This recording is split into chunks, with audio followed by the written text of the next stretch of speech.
नमस्कार दोस्तों, हमारे चैनल एएसडी आस्था में आपका स्वागत है। आज हम आपको अखंड दीपक के महत्व के बारे में बताएंगे। नवरात्रि के प्रथम दिन ज़्यादातर घरों में घट स्थापना अखंड ज्योति भी प्रज्वलित की जाती है। अखंड ज्योत जब जलाते हैं तब उसे 9 दिन बिना बुझे जलाने का प्रावधान होता है। अखंड ज्योति केवल दीपक नहीं होता, बल्कि यह भक्ति का प्रकाश होता है जो 9 दिन तक माता को अर्पित करते हैं। यह ज्योति हमारे तन और मन के अंधकार को दूर करती है और माँ दुर्गा के आशीर्वाद से हमें संपूर्ण ज्ञान मिल सके, इसलिए भी अखंड ज्योति प्रज्वलित करते हैं।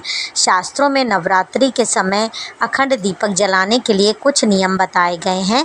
इन नियमों को ध्यान में रखते हुए अखंड दीपक प्रज्वलित करना चाहिए ताकि आप जो कार्य कर रहे हैं उसका पूर्ण फल प्राप्त हो जाए। आइए जानते हैं नवरात्रि में अखंड ज्योति प्रज्वलित करने के शास्त्रीय नियम और महत्व। दीपक 2 तरह के होते हैं, एक कर्मदीप जो पूजा अर्चना के समय जलाया जाता है और दूसरा अखंड दीपक जो जब तक त्योहार रहता है तब जलाया जाता है। मान्यता है कि अखंड दीपक जलाने से मनोवांछित फल की प्राप्ति होती है और माँ दुर्गा का परिवार पर आशीर्वाद बना रहता है। साथ ही घर का नकारात्मक प्रभाव खत्म हो जाता है, जिससे कलह और झगड़े खत्म हो जाते हैं। बताया जाता है नवरात्रि में अखंड दीपक जलाने से घर का वास्तु दोष भी दूर होता है और भाग्योदय होने से भी सभी दुख व कष्ट भी दूर हो जाते हैं। शास्त्रों में बताया गया है कि नवरात्रि में अखंड दीपक के सामने जप करने से व्यक्ति को 1000 गुना फल की प्राप्ति होती है। अखंड दीपक प्रज्वलित करने से पहले माता के सामने मन में ज्योत जलाने का संकल्प जरूर करना चाहिए और माँ से इस संकल्प को पूरा करने का आशीर्वाद मांगे। फिर हाथ जोड़कर भगवान गणेश, माता दुर्गा और शिव जी की आराधना करें।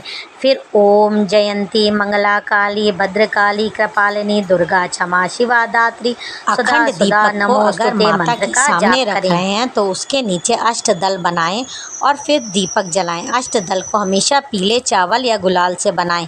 अखंड दीपक की बाती हमेशा रक्षा सूत्र यानी कलावा से बनाई जाती है, जो 1.25 हाथ की होनी चाहिए। इसके बाद रक्षा सूत्र को दीपक के बीच में रख दें। ज्योत के लिए देसी घी का इस्तेमाल करें। अगर घी नहीं है तो सरसों का तेल या तिल के तेल का भी आप इस्तेमाल कर सकते हैं। अखंड दीपक को माता के दाईं ओर रखें। अगर तेल का दीपक जला रहे हैं तो उसे बाईं ओर रखें। अगर आपके पास पीतल का दीपक नहीं है तो मिट्टी के बड़े दीपक का प्रयोग कर सकते हैं। दीपक की लौ को हवा से बचाने के लिए किसी कांच की चिमनी से ढककर रख दें।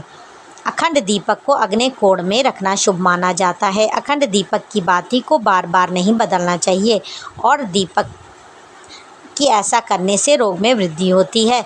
संकल्प पूरा हो जाने के बाद अखंड दीपक को फूंक मारकर या गलत तरीके से बुझाना नहीं चाहिए, बल्कि दीपक को स्वयं बुझने देना चाहिए। दोस्तों, अगर आपका अखंड दीपक बुझ रहा हो तो उसको या तो आपको उसकी बत्ती बदलनी हो तो आप उसकी बत्ती कैसे बदलेंगे। देखिए, इसको आप ऐसे बढ़ाइए और आप अगर आपको डर लग रहा है कि उसकी ज्योत बुझ ना जाए तो उसको एक माचिस की तीली से आप एक दूसरा दीपक लीजिए और इस ज्योत को उस ज्योत से उधार ले लीजिए। इसको उधारी लेना बोलते हैं। और फिर आप इसको आगे बढ़ा दीजिए।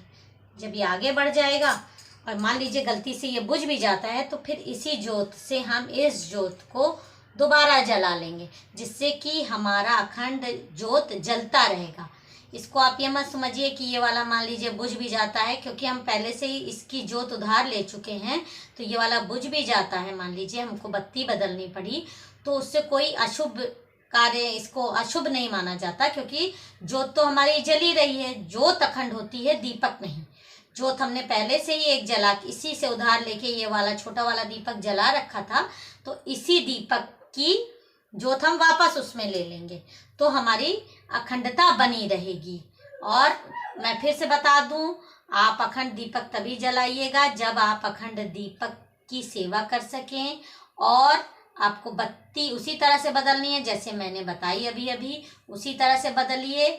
और इसको एक बार जल जाए तो इसको बुझने से आपको बचाना होगा। नमस्कार।